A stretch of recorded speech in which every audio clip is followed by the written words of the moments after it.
नमस्कार मित्रांनो, आज आपण आर्थिक पाहणी 2022-23 जी सर्वाधिक महत्त्वाची आहे. अर्थसंकल्पापेक्षाही सर्वात महत्त्वाचा टॉपिक म्हणजे आर्थिक पाहणीचा आहे. कारण परीक्षेत काय होणार आहे आणि काय होण्याचं लक्ष्य आहे यापेक्षा काय झालेलं आहे याच्यावर प्रश्न आयोग नेहमी विचारते.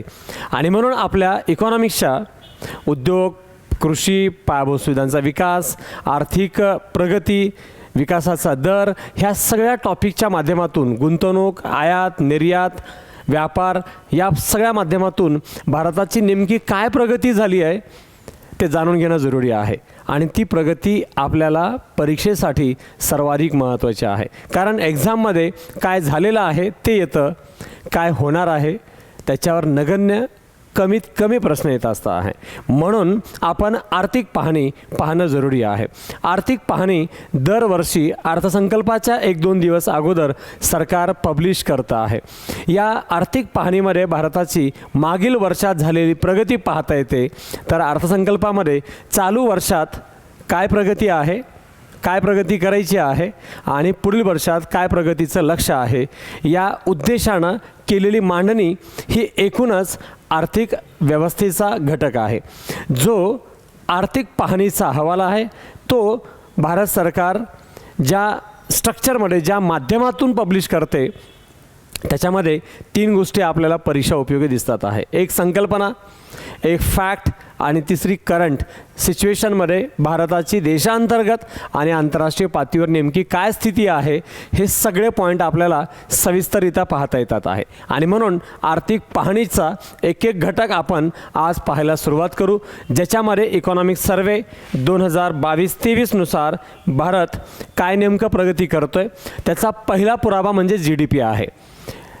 बजेट मांडण्याच्या दिवशीच एक इंट्रोडक्शन लेक्चर आपण इकॉनॉमिक सर्वेच्या पॉईंट ऑफ व्ह्यूनं पाहिलं होतं. त्याच्यात थोडीशी चर्चा केली होती, पण या आजच्या लेक्चरमध्ये सविस्तर एक्झाम ओरिएंटेड टॉपिक वाईज अत्यावश्यक घटकासह आणि मल्टिपल क्वेश्चन्सच्या ऑब्झर्वेशनच्या नुसार याच्यावर सर्वाधिक भर देण्याच्या उद्देशानं याबद्दलचा एक एक पॉईंट आपण पुढे पाहायला सुरुवात करूयात आहे. आपल्या अर्थव्यवस्थेच्या प्रगतीतला, आपल्या विकासाच्या दिशेतला पहिला टप्पा ज्याच्यावर विशेष लक्ष द्यावा लागतो किंवा ज्याच्यावरून प्रगती समजते तो म्हणजे GDP ग्रोथ आहे.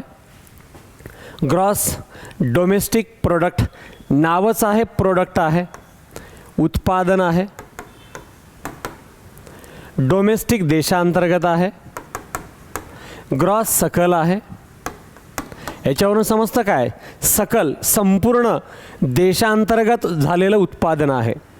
मग आपण आपल्या घरात, आपल्या देशात, आपल्या शेतात काय उत्पादित केलेलं आहे याच्यावरूनच लोक आपलं ऑब्झर्वेशन करतील. आपण खरंच या वर्षात काय केलेलं आहे त्याच्याशिवाय कोणी भाव देणार नाही आहे. आपण यावर्षी किती मार्क मिळवले त्यावरून आपली व्हॅल्यू ठरते आहे. अगदी देशाची प्रगतीसुद्धा तशीच आहे. देशांतर्गत उत्पादन किती झालेलं आहे, भारत खरंच पुढे सरकतोय की नाही हा त्याचा पुरावा आहे. आणि देशात उत्पादित वस्तूंचंच इम्पॉर्टन्स जास्त आहे. आणि म्हणून त्या उत्पादित वस्तूचं बाजारभावाला मोजलेलं जे मोजमाप आहे पैशातील त्याला आपण उत्पन्न म्हणतो. आणि याच दृष्टिकोनातून याचा विचार होणं गरजेचं आहे. 19-20 म्हणजे सरकार सत्तेत आलं सेकंड टाईमला, त्यावेळची प्रगती होती 3.7% ग्रोथ रेट होता, 3.7%. आणि 20-21मध्ये कोविड-19मुळे आपण मायनस झालो 6.6%, -6.6%.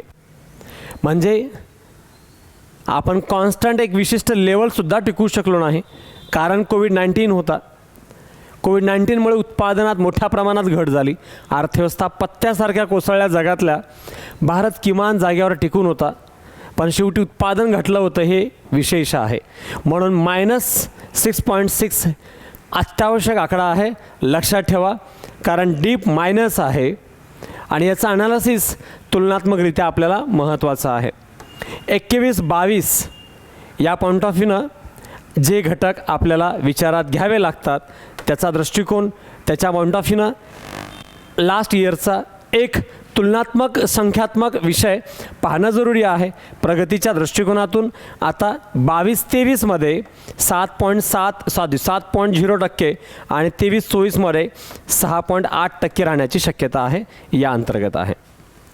मग एक्झॅक्टली इम्पॉर्टंट काय आहे, आपल्याला आत्ता जे प्रोजेक्टेड नेक्स्ट इयरला इम्पॉर्टंट आहे 23-24मध्ये राहील 6.8% आणि 22-23 आहे 7% या दृष्टिकोनातून. म्हणजे 22-23चं यावर्षी राहिलं आहे, 22-23चं प्रपोर्शन राहिलं आहे. दोन इम्पॉर्टंट आहेत, एक 19-20चा 3.7% होता आणि 20-21मध्ये 6.6% होता आहे. पण एक्झॅक्टली 21-22मध्ये काय होता हे मात्र आपण नेक्स्ट ठिकाणी पाहू. आपल्या देशाची वास्तव प्रगती काय होती ते आपल्याला 22-23च्या दृष्टिकोनातून महत्त्वाची आहे. 22 आणि 23मध्ये काय अचीव केलं आहे त्याच्यावर तर खरी प्रगती आहे. म्हणून बाकी आकडेवारी पाहिली आपण, पण 22-23ची महत्त्वाची आहे. आणि 22-23 हा आपल्याला एक्झामसाठी सर्वाधिक महत्त्वाचा आहे, अचीव केलं त्यानुसार आहे. वर्ष 24मध्ये जोमदार पतवितरण वाढीची अपेक्षा आहे. म्हणजे आपल्याला क्रेडिट क्रिएट होण्याची अपेक्षा आहे. विशेष कॉर्पोरेट बँकिंग क्षेत्राचा ताळेबंद बळकटीकरणाच्या सह भारतात भांडवली गुंतवणुकीचं चक्र चालू आहे. शेवटी लक्षात ठेवा, आपली प्रगती काय कशी होते ते मुख्यतः अशा घटकांवर डिपेंड आहे. कॉर्पोरेट क्षेत्र, बँकिंग क्षेत्र आणि त्यांचं पतवितरण, क्रेडिट क्रिएशन आहे जे प्रपोर्शन डिवाइड करून चाललं आहे त्याच्यावरती ते सगळं डिपेंड आहे. आणि ह्याच माध्यमातून भांडवली गुंतवणुकीचं चक्र जे कॅपिटल सर्कल आहे ते या माध्यमातून प्रोग्रेसिव्ह होणं, इन्व्हेस्टेड होणं जरुरी आहे. भांडवल गुंतवणूक, कॅपिटल इन्व्हेस्टमेंट वाढत जाणं जरुरी आहे, त्याशिवाय GDP वाढणार नाही. सार्वजनिक digital platform, public digital platform आहे जे वास्तवात अधिक विस्तारित करायचं आहे, वाढवायचं आहे. आणि उत्पादनाला चालना देण्यासाठी PM गतिशक्ती, लक्षात ठेवा हे इम्पॉर्टंट आहेत, झालेले प्रगतीचे पार्ट आहेत ज्याच्यावर आधारित प्रश्न विचारला जाणार आहे. सार्वजनिक डिजिटल प्लॅटफॉर्मच्या विस्तारामुळे एक म्हणजे काय आहे, जेव्हा आपण कन्सेप्च्युअल प्रश्न सॉल्व करतो आणि अप्लाइड लेवलवरती प्रश्न पाहतो तेव्हा अशा प्रश्नांची उत्तरं याच माहितीच्या आधारे सॉल्व होत असतात आहे. म्हणून लक्षात ठेवा, सार्वजनिक डिजिटल प्लॅटफॉर्म याचा विस्तार झाला आहे एक. आणि उत्पादनाला चालना, एका बाजूला ही व्यवस्था दिली आपण, दुसऱ्या बाजूला उत्पादन केलेलं आहे, उत्पादनही आहे आणि सार्वजनिक डिजिटल प्लॅटफॉर्मही आहे देशात वाढत चाललेला. त्यासाठी काय केलं जातं आहे, PM गतिशक्ती, राष्ट्रीय लॉजिस्टिक धोरण, उत्पादन लिक्विड प्रोत्साहन, 3 घटक आहेत परीक्षेच्या पॉईंट ऑफ व्ह्यूनं जे आपल्या अर्थव्यवस्थेला योग्य गती देण्याचं काम करत आहेत. एक PM गतिशक्ती, राष्ट्रीय लॉजिस्टिक धोरण 2 आणि उत्पादन लिक्विड प्रोत्साहन हा तिसरा पॉईंट. यासारख्या मार्ग ब्रेकिंग उपायामुळे, म्हणजेच एक ब्रेक थ्रो राईट वेनं जाण्याचा मार्ग तयार करणाऱ्या व्यवस्था म्हणून याकडे पाहता येतात आहे. आणि या पॉईंट ऑफ व्ह्यूने याच्या प्रगतीचा इम्पॅक्ट होतोय तो म्हणजे आपल्या देशाला अधिक प्रोग्रेसिव्ह बनवण्यासाठी. म्हणून त्या तिन्ही योजना आणि धोरणं आपल्याला परीक्षेसाठी अत्यावश्यक आहेत, त्याच्यावर विशेष लक्ष द्यायचं आहे. सर्वेक्षणात काय म्हटलेलं आहे खऱ्या अर्थानं, म्हणजे वास्तविक प्रगती काय आहे. मार्च 2023मध्ये संपलेल्या वर्षासाठी अर्थव्यवस्था 7% दराने वाढण्याची अपेक्षा आहे. मार्च 2023मध्ये, आता जेव्हा वर्ष संपतोय मार्चमध्ये, तेव्हा हे 7% क्लोज होणं अपेक्षित आहे. मागील वर्षात 8.7% वाढीचे अनुसरण करते. म्हणजे मागील वर्षाचा म्हणजे 22-23चा विचार घेतला तर 8.7%चं जे अनुकरण आहे ते इथं लागू होणं अपेक्षित आहे. पण पहिलं महत्त्वाचं लक्षात ठेवा, कोविड-19चे 3 धक्के, फर्स्ट वेव्ह, सेकंड वेव्ह आणि थर्ड वेव्ह. पहिला पॉईंट लक्षात ठेवा, अनालिटिकल व्ह्यूनं फॅक्ट 1 लाईन पॅक्ट पूर्ण पाठ करायचं, म्हणून ते पाठ करण्याच्या पॉईंट ऑफ व्ह्यू पाहू नका. रशियन युक्रेन संघर्ष दुसरं चॅलेंज. तिसरं काय, फेडरल रिझर्व्ह बँकेच्या, शेवटी आपली अर्थव्यवस्था आपली नाही, तेही जागतिक अर्थव्यवस्थेचा भाग बनलेली आहे.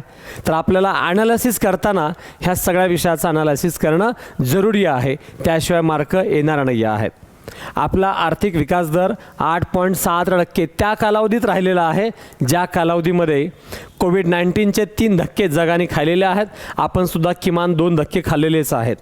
त्याच्यासोबत रशियन युक्रेन संघर्ष आहे. आंतरराष्ट्रीय पातळीवर गेल्या 6 महिन्यापासून युद्धाची वास्तव वर्स्ट कंडिशन जगाला इम्पॅक्टफुल करणारी दिसते सध्या. आणि अशा अवस्थेमध्ये भारत आपला ग्रोथ रेट एक राईट डायरेक्शनमध्ये घेऊन जाण्याचा प्रयत्न करतोय. आणि तिसरा सर्वात महत्त्वाचा आहे, जे जागतिक अर्थव्यवस्थेमध्ये विशेष मौद्रिक अर्थव्यवस्थेमध्ये फेडरल बँकेचा सर्वाधिक इम्पॅक्ट पडतो. फेडरल बँक अमेरिकन फेडरल बँकच्या नेतृत्वाखालील अर्थव्यवस्थेमधील केंद्रीय बँकांनी चलनवाढ रोखण्यासाठी संक्रमित धोरण दरवाढीला प्रतिसाद दिलेला आहे. त्यांना चलनवाढ कंट्रोल करायचे. अमेरिकेत वेगानं इन्फ्लेशन वाढत चाललं आहे आणि इन्फ्लेशन कंट्रोल करण्यासाठी ते मेजर उपाय वापरत आहेत. आणि त्या मेजर उपायांचा इम्पॅक्ट भारतीय अर्थव्यवस्थेवरही होतो आहे आणि कंटिन्यू होतो आहे, तेही फटका देणारा होतो आहे. अशा कंडिशनमध्ये म्हणजे या 3 प्रमुख चॅलेंजेसमध्येही भारतानं 8.7% वाढीचा दर टिकवणं हे विशेषत्व आहे, एक चांगली बाब आहे. जागतिक पातळीवर अर्थव्यवस्था कोलॅप्स होत आहेत, विकास दर खूप जास्त लो लेवलवरती डेव्हलप होतो आहे, तर काही ठिकाणी मायनसमध्ये आहे. असं असतानाही आपण प्रगती करतो, हे विशेष आहे. मग काय पॉईंट आहे? फेडरल बँकेच्या नेतृत्वाखाली चलनवाढीसाठी जे संक्रमित धोरण वापरलं जातं आहे, काय होतं यामुळे US डॉलरचे मूल्य वाढत आहे. त्याच दरम्यान US डॉलरचे मूल्य वाढत आहे आणि चालू खात्यावरील आपली तूट वाढत चाललेली आहे. डॉलर महाग होत चालला आहे.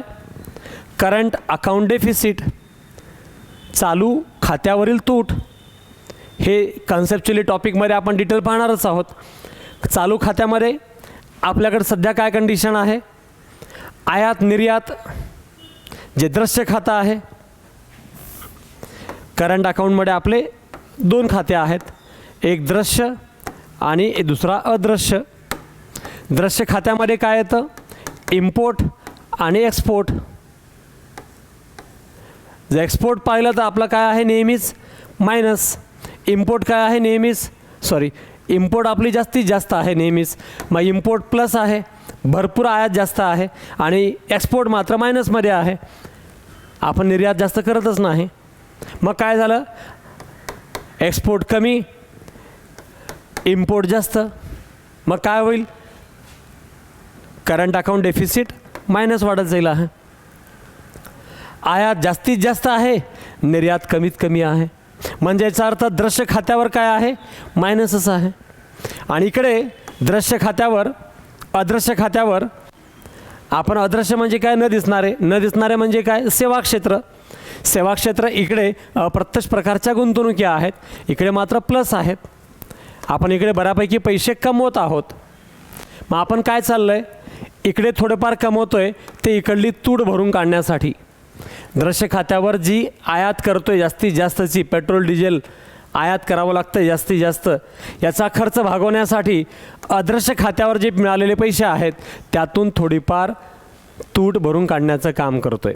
पण सॅटिस्फॅक्शन होईल एवढे पैसे नाही आहेत, त्यामुळे ऑलवेज इकडे तूट आहे. डॉलर जेवढा मजबूत होईल तेवढा आयातीचा जास्त खर्च लागेल आहे. आयातीचा जेवढा जास्त खर्च लागला तेवढं इथं तूट वाढेल आहे. हे आपण टॉपिक वाईज पुढे पाहणारच आहोत, पण आत्ता इकॉनॉमी सर्वेच्या पॉईंट ऑफ व्ह्यूनं कन्सेप्ट आणि टॉपिक लक्षात घ्या आहे. करंट अकाउंट डेफिसिट वाढत चाललेली आहे. एका बाजूला डॉलर मजबूत होतो आहे आणि त्याचा इम्पॅक्ट आपल्या अर्थव्यवस्थेवर होतो आहे. आणि करंट अकाउंट डेफिसिट वाढत चाललं आहे, तूट वाढत चाललं आहे, म्हणजेच कर्ज वाढतं. आणि कर्ज वाढलं आहे तर आपोआपच GDPवरही परिणाम पडणं साहजिक आहे. हा 3 पॉईंट ज्याच्या चॅलेंजेसच्या कालावधीतही भारत ग्रोथ करतोय, म्हणजे भारताच्या अर्थव्यवस्थेत पोटेन्शियल किती आहे याचा अंदाज येतो. वर्ल्ड बँक, आशिया डेव्हलपमेंट बँक, IMF हे सगळे रिपोर्ट सांगत आहेत भारत एक खूप जास्त वेगानं प्रोग्रेसिव्ह करणारी अर्थव्यवस्था आहे, फ्युचरिस्टिक अर्थव्यवस्था आहे, यात काही शंका नाही आहे.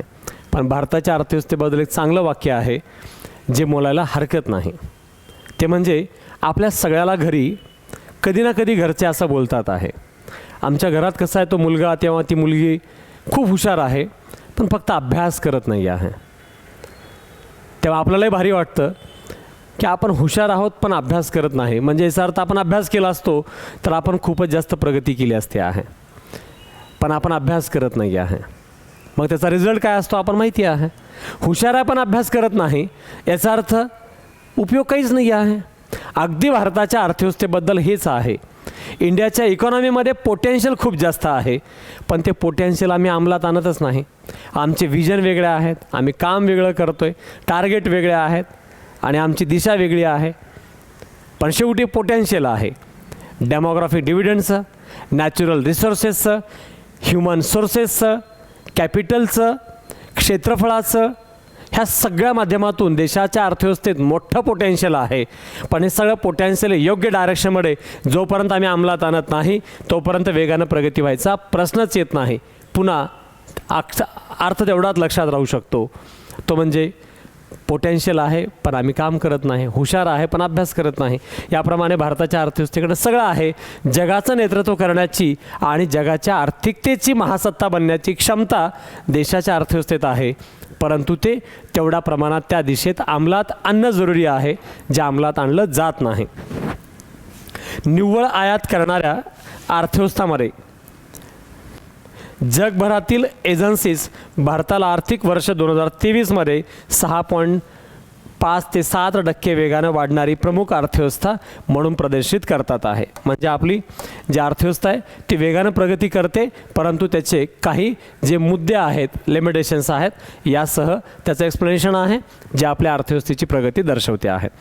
अर्थव्यवस्था अजून वेगानं वाढावी यासाठी आपण पैसे छापतो, तर कधी परकीय गुंतवणूक वाढवतो आणि याचा परिणाम म्हणून परकीय गुंतवणूक वाढली तरी देशामध्ये चलनवाढ होते आणि देशात आपण वाढत्या महागाईला कंट्रोल करण्यासाठी म्हणून थोडंसं पैशाचा पुरवठा वाढवावा जेणेकरून लोकांची खरेदी क्षमता वाढेल याचा प्रयत्न करतो. परिणाम म्हणून त्याचाही चलनवाढच होत असते, भाववाढ होते, त्याचा परिणाम आहे. कारण प्रत्येक चलनवाढ ही भाववाढ क्रिएट करत असते, हे अंतिम सत्य आहे. आणि म्हणून भाववाढ होते तेव्हा आपोआपच GDPला धक्का बसतोच आहे. म्हणून लक्षात ठेवा, परकीय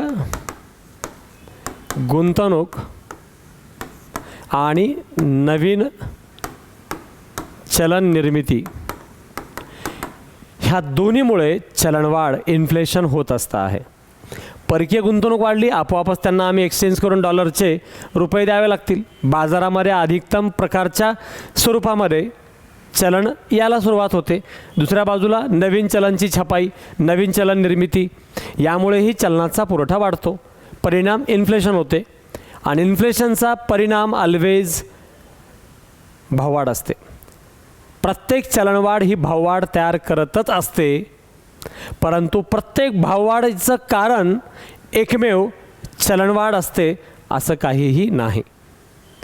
प्रत्येक चलनवाढीचा परिणाम भाववाढ असते, परंतु प्रत्येक भाववाढीचं कारण मात्र फक्त चलनवाढ असते असं नाही. हे वाक्य ठासून लक्षात ठेवा परीक्षेसाठी, कारण या माध्यमातून त्याच्यावर मोठ्या प्रमाणात अप्लाइड बेसवरचे प्रश्न आहेत. मागणीजन्य चलनवाढ, पुरवठा ताणजन्य चलनवाढ, भाववाढ असे प्रश्न विचारलेले आहेत आणि हे कन्सेप्च्युअली खूप डिफिकल्ट जातात, ज्याचं डिटेलमध्ये चर्चा अनालिसिस आपण पुढील लेक्चरमध्ये करूयात आहे. आता लक्षात ठेवा, इन्फ्लेशन काय आहे. ॲव्हरेज प्रत्येक घटकाच्या पॉईंट ऑफ व्ह्यूनं 19-20मध्ये जे इन्फ्लेशन होतं ते काय होतं आहे, इन्फ्लेशन आहे 1.7, परंतु होलसेल प्राइस इंडेक्स WPI नुसार, म्हणजेच औद्योगिक वस्तू कंपन्या या माध्यमातूनचा विचार केला तर 19-20मध्ये 1.7 होता आहे आणि त्याच वेळेला कंझ्युमर प्राइस इंडेक्स CPI मात्र 4.8, म्हणजेच ग्राहक किंमत निर्देशांक अधिक होता. ग्राहकांच्या वस्तूच्या किमती बऱ्यापैकी वाढलेल्या होत्या लक्षात येतं. 19-20मध्ये ग्राहक किंमत निर्देशांक 4.8 होता आणि 21-22मध्ये लक्षात घ्यावा, अतिशय महत्त्वाची फॅक्ट आहे. 21-22मध्ये कंझ्युमर प्राईस इंडेक्स म्हणजे ग्राहकांच्या वस्तूच्या किमतीत म्हणावी तशी वाढ झालेली नाही आहे. ती 5.5% आहे. म्हणजेच सामान्य लोकांच्या वस्तूच्या किमतीत म्हणावी तशी वाढ नाही. 20-21ला CPI आहे 6.2, कंझ्युमर प्राईस इंडेक्स 6.2 आहे, म्हणजे इथं वाढला आहे. 21-22मध्ये सरकारने ते नियंत्रित केलेलं आहे. आता मात्र 22-23मध्ये तो 6.8 झालेला आहे, म्हणजे बऱ्यापैकी भाववाढ वाढत चाललेली आहे, पण तेवढ्या वेगानं नाही जेवढ्या आंतरराष्ट्रीय पातळीवर आहे. पण भारतासारख्या देशामध्ये ही काही कमी नाही आहे, 6.8 आहे. पण जेव्हा वेगानं आपण प्रगती करायला लागतो तेव्हा काही वेळेस चलनवाढ कंट्रोल करणं खूप मुश्किल असतं आहे. पण त्या दिशेत तुलना केली तर हे बऱ्यापैकी नियंत्रणात्मक आहे. म्हणून लक्षात ठेवा, 19-20मध्ये 4.8 होता CPI आणि आता 22-23मध्ये 6.8 राहील. आता 23 संपतोय मार्चमध्ये, फायनान्शियल इयर 2023 संपतोय मार्चमध्ये, तेव्हा 6.8 राहणे अपेक्षित आहे. पण अगदी अपोजिट डायरेक्शनमध्ये लक्षात ठेवा, होलसेल प्राईस इंडेक्स 1.7 होता 19-20मध्ये.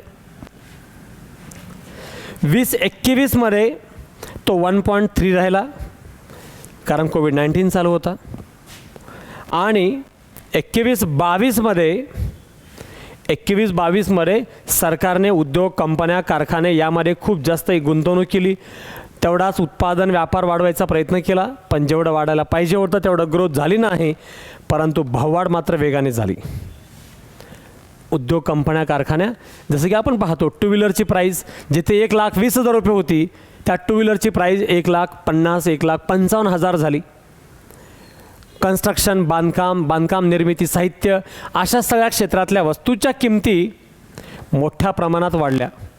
कोविड-19च्या कालावधीत घसरल्या होत्या, वेगानं वाढल्या 13.0%. याच्यावर अंदाज येतो आपल्याला की किती मोठ्या प्रमाणात किमती वाढलेत. तुलनेनं सरकारला असं वाटतं आहे की आपण ते आता नियंत्रित केलेलं आहे. 22-23मध्ये 11.5% राहिला आहे. Wholesale price index 11.5%. पण लक्षात ठेवा, कन्क्लुजनमध्ये कंझ्युमर आणि होलसेल दोन्ही प्राईस इंडेक्समध्ये या किमती बऱ्यापैकी जास्त आहेत, सध्या आहे. या किमती नियंत्रित करणं अत्यावश्यक आहे, हे त्याची विशेष गरज आहे. 11.6% होलसेल आणि 6.8% कंझ्युमर प्राईस इंडेक्स आहे. शेवटी चलनवाढ कशी आहे, किती आहे, यावरच देशाची प्रगती अवलंबून असते, यात काही शंका नाही आहे. कारण चलन आणि बँका म्हणजे अर्थव्यवस्थेच्या रक्तवाहिन्या असतात आहे, ब्लड सेल्स म्हणतात आहे. ब्लड सेल्स जेवढ्या योग्य दिशेत उत्तमरित्या काम करतील तेवढ्या मोठ्या प्रमाणामध्ये अर्थव्यवस्थेचा ग्रोथ रेट हा चांगला, उत्तम बनू शकतो, बनायला पाहिजे आहे. पण त्यासाठी त्या दिशेत काही कार्यवाही होणं आवश्यक आहे. सर्वेक्षण 23मधील भारताची आर्थिक वाढ मुख्यतः कशी, कुठे, काय, कशा प्रकारे आहे, त्यांचा एक आढावा, त्या माध्यमातूनचे घटक पाहू. खाजगी उपभोग आणि भांडवल निर्मितीमुळे, खाजगी उपभोग म्हणजे तुमचा माझा व्यक्तिगत पातळीवर उपभोग आणि भांडवल निर्मितीमुळे झालेली आहे असं मानलं जातं आहे. म्हणजे एका बाजूला भांडवल निर्मिती आणि दुसऱ्या बाजूला खाजगी उपभोग, प्रायव्हेट लोकांचा उपभोग खर्च वाढत चालला दिवसेंदिवस, आणि त्यांनी कमी होत चाललेल्या शहरी बेरोजगारीच्या दरात, म्हणजे एका बाजूला शहरी बेरोजगारी कमी होत चालली आहे असंही इकॉनॉमी सर्वेमध्ये सरकारला सांगायचं आहे. कर्मचारी भविष्य निर्वाह निधी, ज्याला आपण PF म्हणतो, जलद निव्वळ नोंदणीमुळे रोजगार निर्मिती करण्यात मदत झालेली आहे. किती मजेशीर पॉईंट आहे.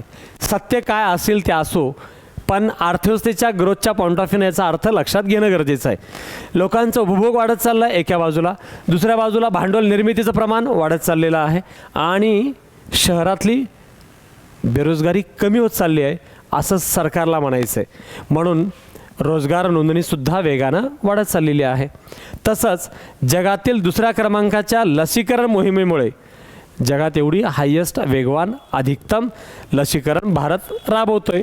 2 अब्जाहून अधिक डोसचा समावेश आहे, ज्यामुळे उपभोगातील पुनरुत्थान लांबणीवर पडू शकणाऱ्या ग्राहकांच्या भावना यांच्याबद्दलची संख्यात्मक प्रमाणता वाढलेली आहे. थोडक्यात एका बाजूला लसीकरण उत्तम चालू आहे, लोकांचा उपभोग वाढला आहे, भांडवल खर्च आणि गुंतवणूक वाढलेली आहे. परिणाम म्हणून बेरोजगारी घटत चाललेली आहे, म्हणजेच रोजगार वाढलेला आहे. रोजगार निर्मितीला जलद मार्गावर आणण्यासाठी खाजगी कॉम्प्लेक्सने लवकरच नेतृत्वाची भूमिका मांडणं आवश्यक आहे. म्हणजे या माध्यमातून खाजगी उद्योग कंपन्यांनीसुद्धा आपला वेगानं विशेष गुंतवणूक, त्याची दिशा, त्याची कार्यवाही करणं जरुरी आहे. हा मुद्दा इथे मांडण्याचा प्रयत्न सर्वेचा घटक आहे. भारताच्या वाढीचा दृष्टिकोन, ग्रोथचा अप्रोच काय आहे, भारताची इकॉनॉमी ग्रोथ होण्याच्या पॉईंट ऑफ व्ह्यूनं जे कार्य करणार आहे त्याच्याबद्दलचे नेमके घटक लक्ष कोणते आहेत, काय आहेत.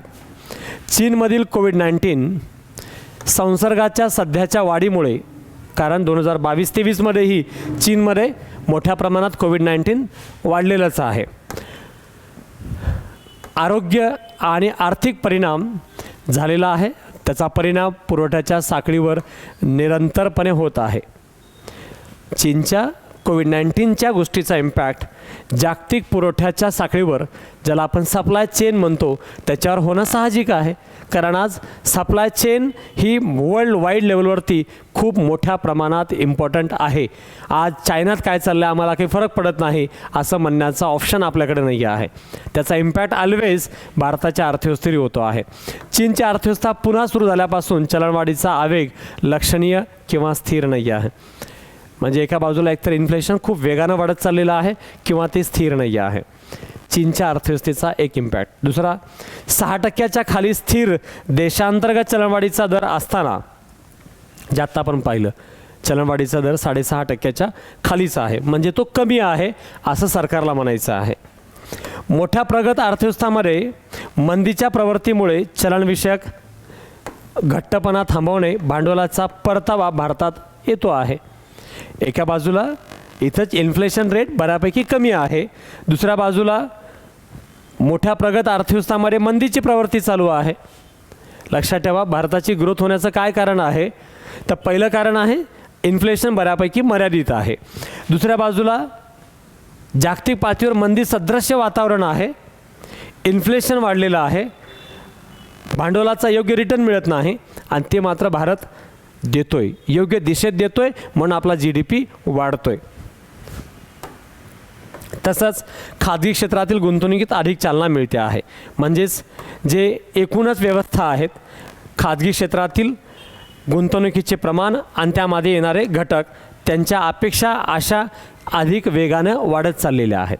आणि त्या वाढून ज्या वेगानं अधिक उंचावर पोहोचतील तेवढ्या टप्प्यावर त्याची प्रगती करायचे ऑप्शनही आपल्याला प्राप्त होत आहेत. तसंच विस्तारित आपत्कालीन क्रेडिट लिक्विड गॅरंटी स्कीमद्वारे समर्थित जानेवारी-नोव्हेंबर 2022 दरम्यान, जानेवारी 2022 ते नोव्हेंबर 2022 दरम्यान सूक्ष्म लघु मध्यम उद्योग, ज्याला आपण MSP म्हणतो, MSME पतवाढ विलक्षण उच्च दर्जाची राहिलेली आहे. म्हणजे क्रेडिट क्रिएट करण्यामध्ये MSMEच्या माध्यमातूनचा घटक खूप महत्त्वाचा ठरलेला आहे आपल्या इकॉनॉमिक ग्रोथमध्ये. म्हणून MSMEचं योगदान लक्षात ठेवा 30.6%हून अधिक राहिलेलं आहे. म्हणजेच पतवाढीमध्ये यांचं योगदान लक्षही 30.6%पेक्षा अधिक राहिलेलं आहे. त्याच्यावरूनही त्याचं महत्त्व लक्षात येतं आहे. MSMEची वसुली वेगाने सुरू आहे. म्हणजे MSMEच्या माध्यमातून सरकारचं वसुली आणि प्रगतीसुद्धा तेवढीच जास्त आहे. वस्तुसेवा कर GSTच्या रकमेवरून दिसून येतं की emergency credit liquid guarantee scheme यांच्या कर्जसेवेची चिंता आता कमी करत आहे. म्हणजे आता कर्ज बुडवण्याचं प्रमाण, ज्याला सरकारने बजेटमध्येही बोललेलं आहे, NPAचं प्रमाण आता कमी होत चाललेलं आहे. नॉन परफॉर्मिंग ॲसेटचं प्रमाण कमी होत चाललेलं आहे असं सरकारला स्पष्ट सांगायचं आहे. म्हणजे थोडक्यात कर्ज वसुली अधिकतम होत आहे. अस्थिर बॉन्ड मार्केटमधून कर्जदाराच्या निधीच्या निवडीमध्ये बदल झाल्यामुळे अस्थिर बॉन्ड मार्केट इकॉनॉमी मार्केटमधले जे अनस्टेबल असलेले बॉन्ड्स आहेत ते आता त्याच्यामध्येही बदल झालेले आहेत. त्यामुळे बाह्य व्यावसायिक कर्ज म्हणजे जे फॉरेन एक्सटर्नल बॉरोविंग्स आहेत या बाबतीत कर्ज व्याज आणि त्यांचे हेजिंग खर्च वाढलेले आहेत. त्यामुळे बँकांकडे बदलल्यामुळे एकूण बँक क्रेडिटमध्ये त्याची वाढ झालेली आहे असंही दिसायला हरकत नाही. म्हणजे थोडक्यात बाहेरून कर्ज येण्याचं प्रमाण वाढलेलं आहे. देशामध्ये जे अस्थिर बॉन्ड मार्केट आहेत त्यांच्यामधल्या व्यवस्थेमध्ये व्याजदरामध्ये बदल झालेले आहेत. फायनान्शियल इयर 2024मध्ये महागाई कमी झाली म्हणजे आता आणखी पुढे महागाई कमी होईल. क्रेडिटची खरी किंमत वाढली नाही तर 24मध्ये क्रेडिट कार्ड वेगाने वाढण्याची शक्यता आहे. आपल्या देशात आता ऑलरेडी क्रेडिट कार्ड वेगानं वाढत चाललेलेच आहेत हे आपल्याला स्पष्ट दिसतंय. हे आपल्या अर्थव्यवस्थेला ग्रोथकडं वेगानं प्रगतीच्या दिशेत घेऊन जाण्याचे लक्षणं आणि त्याच्याबद्दलचे बेस आहेत, फंडामेंटल पॉईंट आहेत. महात्मा गांधी राष्ट्रीय ग्रामीण रोजगार हमी योजना ज्याला आपण MG नरेगा म्हणतो, थेट ग्रामीण भागामध्ये नोकऱ्या देत आहेत. आज ग्रामीण भागामध्ये किमान 100 दिवस रोजगार निर्मितीसाठी आपण या योजनेच्या माध्यमातून काम करतोय, क्रेडिट क्रिएट करतोय. अप्रत्यक्षपणे ग्रामीण कुटुंबांना त्यांच्या उत्पन्नाच्या स्रोतामध्ये विविधता आणण्यासाठी संधी निर्माण करत आहेत. डायव्हर्सिफिकेशन आज त्यांच्याकडं म्हणजे ग्रामीण भागामध्ये शेतीमधल्या रोजगारासोबत काही पूरक व्यवसायासोबत जर MG नरेगासारख्या योजना अधिकतम लोकांना रोजगार देण्यास प्राधान्य देत असतील किंवा तशी संधी उपलब्ध करून देत असतील तर त्याचा अधिक फायदा होऊ शकेल, यात कोणतीही शंका नाही. PM किसान आणि PM गरीब कल्याण योजना दोन्हीही खूप जास्त महत्त्वाच्या आहेत.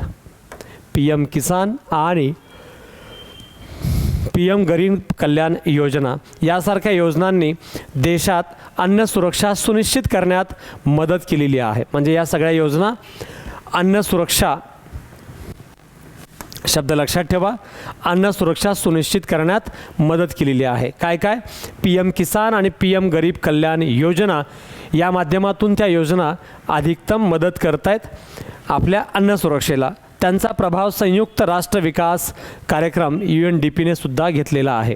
म्हणजे या योजनेची दखल UNDP united nations development programme यामध्येही PM किसान आणि PM गरीब कल्याण योजना या दोघींचा संदर्भ घेणे म्हणजे भारताची त्या दिशेत केलेली प्रगती आहे असं या ठिकाणी आपण समजू शकतो.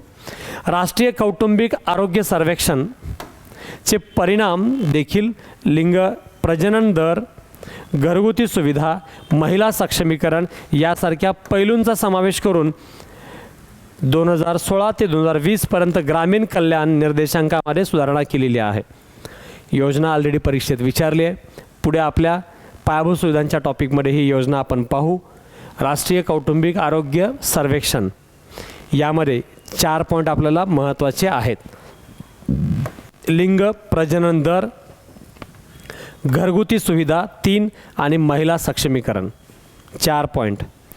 लिंग प्रजनन दर 2, घरगुती सुविधा 3 आणि महिला सक्षमीकरण 4 या 4 घटकांवर प्रगतिशील कार्य करणे, ॲव्हरेजपेक्षा जास्त उत्तमता गाठणे या दृष्टिकोनातून कार्य करण्यामध्ये राष्ट्रीय कौटुंबिक आरोग्य सर्वेक्षण या योजनेनं महत्त्वाची भूमिका बजावलेली आहे.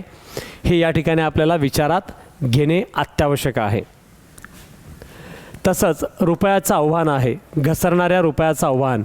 आपला रुपया आपण पाहतोय आता 2023मध्ये 82 रुपये 50 पैशाला पोहोचलेला आहे. म्हणजे आत्ता लास्ट 2 दिवसापूर्वी भारताचा रुपया 82 रुपये 50 पैशाला पोहोचला आहे. एवढ्या मोठ्या प्रमाणात रुपयाची घसरण हे आपलं आव्हान आहे. जरी इतर चलनापेक्षा चांगली कामगिरी करत असले तरीही US फेडरल धोरणाच्या दरामध्ये आणखी वाढ होण्याची शक्यता आहे. आपल्या अर्थमंत्र्यांनी काही दिवसापूर्वी बोललेलं वाक्य आहे, रुपया डॉलरच्या तुलनेत घसरत असला तरी जगाच्या इतर देशाच्या तुलनेत रुपया योग्य काम करतो आहे. पण रिॲलिटी आहे रुपया घसरतोय, रुपयाची व्हॅल्यू कमी होत चालली आहे हे सत्य आहे. पण इतरांच्या तुलनेत चांगलं काम करतोय असं म्हणण्याचे फॅक्ट पॉईंट आपल्याकडे नाहीत, हे सत्य आहे आणि म्हणूनच रुपया घसरतोय हे सत्य आहे. पण सरकारच्या म्हणण्यानुसार डॉलरच्या तुलनेत रुपया घसरतोय याचं कारण डॉलरची वाट लागलेली आहे म्हणून आमचा रुपया घसरतोय. पण वास्तवात आमचा रुपया घसरत नाही, आमचा रुपया आमच्या देशात उत्तमच काम करतोय असं सरकारला वाटतंय, पण असं नाही आहे. रिॲलिटीमध्ये रुपया अमेरिकेच्या डॉलरच्या तुलनेत घसरत चाललेला आहे आणि अमेरिकेच्या डॉलरचा परिणाम आमच्यावर पडतो यात काही शंका नाही. आमच्या रुपयावर परिणाम पडतोय हे सत्य आहे आणि फेडरल बँकेने घेतलेल्या निर्णयाचे इम्पॅक्ट भारतीय रुपयावर सरळ सरळ आहेत हे स्पष्ट मानावंच लागेल आहे. अमेरिकन डॉलरच्या बाबतीत फेडरल बँकेनं घेतलेल्या निर्णयाचा इम्पॅक्ट व्याजदराचा परिणाम आपल्या रुपयावर सरळरित्या होतो, कारण आपल्या रुपयाची मजबूतीकरण अमेरिकेतून होणाऱ्या गुंतवणूकदारावर मोठ्या प्रमाणात अवलंबून असते. अमेरिकेतला गुंतवणूकदार जर अमेरिकेत फेडरल बँकेनं चांगला व्याजदर दिला तर भारतात कशाला येईल आहे, आणि भारतात आला नाही तर तो गुंतवणूक तिकडे काढून घेऊन चालला आहे. आणि जर तुकडे गुंतवणूक काढून घेऊन गेला तर आपोआपच अमेरिकेचा डॉलर मजबूत होतोय आणि भारतीय रुपया कमजोर होत चालला आहे, कारण त्याच्या पाठीमागे असलेली जी गुंतवणूक आहे डॉलरच्या स्वरूपातील ती कमी होत चाललेली आहे. जागतिक कमोडिटी मार्केट जे कमी उंचावत राहिल्याने, कमोडिटी मार्केट म्हणजे वस्तू मार्केट आहे, सोने चांदी क्रूड ऑइल या बाबतीतही उंचावत राहिल्याने म्हणजे यांच्याही किमती वाढत चालल्या दिवसेंदिवस. भारतीय अर्थव्यवस्थेला वाढीचा वेग मजबूत राहिल्याने करंट अकाउंट डेफिसिटचे विस्तारीकरण चालू आहे. कमोडिटी मार्केट मधल्या वस्तूच्या किमतीही म्हणजे क्रूड ऑइल सोने चांदी या सारख्या वस्तूंच्या किमतीसुद्धा वाढत चाललेत. मग यांच्या किमती वाढल्या तर आपोआपच काय होईल, करंट अकाउंट डेफिसिट वाढेल आहे, चालू खात्यावरची तूट वाढेल आहे आणि चालू खात्यावरची सध्या तूट वाढत राहणे अजून धोकादायक आहे, कारण जेवढी तूट वाढत जाईल तेवढा रुपया अजून घसरेला आहे, कारण तेवढं कर्ज वाढत जाईल. सिंपल आहे.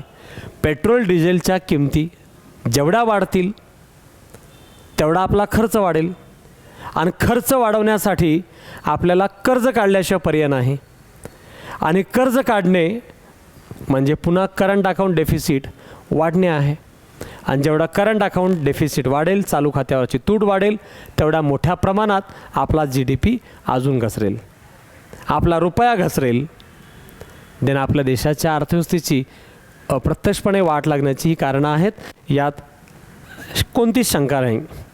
चालू वर्षाच्या दुसऱ्या 6 महिन्यात म्हणजे लास्ट 6 महिन्यात जागतिक बाजारपेठेचा आकार मंदावलेला आहे. सत्य आहे, युक्रेन रशियाच्या युद्धामुळे इकॉनॉमिक ग्रोथ जे जागतिक पातळीवर आहे तो वेगानं खाली घसरलेला आहे. व्यापार मंदावलेला आहे, एकूणच आर्थिक व्यवहार मंदावलेले आहेत, व्यापार मंदावलेला आहे, निर्यात प्रोत्साहनाचे नुकसान झालेलं आहे. हे गेल्या 6 महिन्यात सगळं डाऊनफॉल चालू आहे, हे सत्य आहे. त्यामुळे 23मध्ये जागतिक वाढ घसरण्याचा अंदाज आहे, कारण गेल्या 6 महिन्यात वर्ल्ड वाईड सगळंच लो लेवलवर आहे. तर परिणाम आपल्या देशाच्या अर्थव्यवस्थेला सुद्धा सगळं घसरण येण्याची शक्यता 100% आहे. पुढील वर्षामध्ये ती सामान्यपणे कमी राहण्याची अपेक्षा आहे. 23पर्यंत तर ते घटणारच आहे. मार्च 23पर्यंत 31 मार्च 2023पर्यंत हे घटलेलं असणार आहे, कारण मागच्या 6 महिन्यापासून वर्ल्ड इकॉनॉमी डाऊनफॉलमध्ये आहे आणि भारत किमान टिकून आहे ही चांगली गोष्ट आहे, पण शेवटी अर्थव्यवस्थेवर परिणाम होणार आहे हे अंतिम सत्य आहे. मंदावलेल्या मागणीमुळे जी मंदावलेली मागणी आहे, आजही मागणी जशी व्हायला पाहिजे, जेवढी व्हायला पाहिजे तेवढी वाढत नाही. जागतिक वस्तूच्या किमती कमी होण्याची शक्यता आहे, कारण सध्या अर्थव्यवस्थेमध्ये प्रगतीचा प्रोग्रेसिव्ह पॉझिटिव्ह वेन आहे. जागतिक वस्तूच्या किमती कमी होण्याची शक्यता आहे. जर डिमांड वाढली नाही तर किमती कमी होतील आहे आणि 24मध्ये भारताचा करंट अकाउंट डेफिसिट सुधारेल असं अपेक्षित आहे. किती अपेक्षा आपण होपफुल ठेवलेली आहे. मागच्या 2-4 महिन्यापासून आंतरराष्ट्रीय पातळीवर काय चाललं आहे, मंदी सदृश्य वातावरण आहे. अजून पुढे 2-4 महिने असं थंडावलेलं मंदावलेलं इकॉनॉमिकल ग्रोथ राहील. मग काय होईल, आपोआपच जागतिक पातळीवर वस्तूच्या किमती अजून कमी होतील आहे. म्हणजे आम्हाला काय म्हणायचं आहे, पेट्रोल डिझेल याच्या किमती कमी राहतील, सोन्याच्या किमती कमी राहतील आहे. आणि जर अशाच कमी राहिल्या तर मागच्या 4 महिन्यात आणि पुढच्या 4 महिन्याचा विचार करून आम्ही हे सांगू शकतो की भारताला जो परकीय चलन खर्च करावा लागतो तो कमी खर्च करावा लागेल. कारण वस्तूच्या किमती कमी राहिल्यामुळे भारताला परकीय चलन कमी खर्च करावं लागेल आणि कमी खर्च केल्यामुळे आपली चालू खात्यावरची तूट कमी होईल, करंट अकाउंट डेफिसिट कमी होईल. म्हणजेच भारताचा CAD CAD सुधारेल, चालू खात्यावरची तूट कमी होईल. म्हणजेच आपण यामध्ये या दृष्टिकोनातून सुधारणा करू शकतो असं सरकारला सांगायचं आहे. चालू खात्यातील शिल्लक कमी होण्याचा धोका, करंट अकाउंट डेफिसिट, चालू खात्यावर म्हणजेच करंट अकाउंट शिल्लक कमी होण्याचा धोका मुख्यतः देशांतर्गत मागणी आणि काही प्रमाणात निर्यातीद्वारे चालवलेल्या जलद पुनर्प्राप्तीमुळे उद्भवतो. लक्षात ठेवा, देशांतर्गत मागणी आणि काही प्रमाणात निर्यातीद्वारे चालवलेल्या जलद पुनर्प्राप्तीमुळे उद्भवतो. शिल्लक कमी होण्याचा धोका कशामुळे? चालू खात्यावर जी शिल्लक आहे ती धोका कमी होण्याची शक्यता कशामुळे आहे? देशात वाढती मागणी. आज वाढती मागणी कशाची आहे? तेल, सोने, मोठ्या प्रमाणात मागणी आहे आणि याची दिवसेंदिवस अशीच मागणी वाढत गेली तर काय होईल? आपल्याला परकीय चलन खर्च जास्त करावा लागेल आणि परकीय चलन खर्च जास्त केल्यामुळे आपोआपच काय होईल? जी शिल्लक होती ती कमी होते. चालू खात्यावर शिल्लक कमी होण्याचा धोका निर्माण होतो. कधी? जेव्हा देशात मागणी वाढेल तेव्हा आणि काही प्रमाणात निर्यातीद्वारे चालवलेल्या जलद पुनर्प्राप्ती योजना. म्हणजे आपण निर्यातीला प्रयत्न करतोय पण निर्यातीसाठी प्रोत्साहन म्हणून बऱ्याच सबसिडी, सूट, संधी देतोय, याच्यावरही मोठा खर्च होतो. यामुळे इथं शिल्लक जी आहे ती कमी होण्याची शक्यता आहे. एका बाजूला शिल्लक राहत नाही हे सत्य आहे आणि दुसऱ्या बाजूला राहिली शिल्लक तर या माध्यमातून खर्चही जास्त होऊन चाललेला आहे. त्यामुळे आपल्याकडं करंट अकाउंटवरती शिल्लक राहील, सरप्लस राहील अशी कोणती व्यवस्था सध्या तरी दिसत नाही. चालू वर्षातील वाढीचा वेग पुढील वर्षामध्ये पसरत असल्याने करंट अकाउंट डेफिसिट बारकाईने लक्ष ठेवणं आवश्यक आहे. सध्या जे काही चाललं आहे त्याच्यावरून करंट अकाउंट डेफिसिटवर विशेष लक्ष ठेवणं जरुरी आहे असं सरकारचं म्हणणं आहे. भारतीय अर्थव्यवस्थेमध्ये लवचिकता आणि वाढीचं चालक म्हणजे जी लवचिकता आहे त्याचं काय कारण आहे आणि ते वाढीचं नेमकं काय उपाययोजनात्मक घटक आहे त्यांचा दृष्टिकोनही पाहणं अपेक्षित आहे.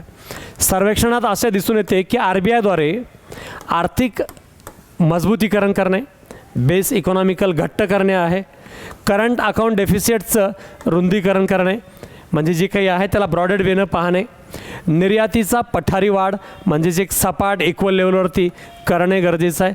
मुळात युरोपातील भूराजकीय संघर्षाचे परिणाम आहेत. जिओपॉलिटिकल इम्पॅक्ट, युरोपात जिओपॉलिटिकल इम्पॅक्ट काय चालू आहे?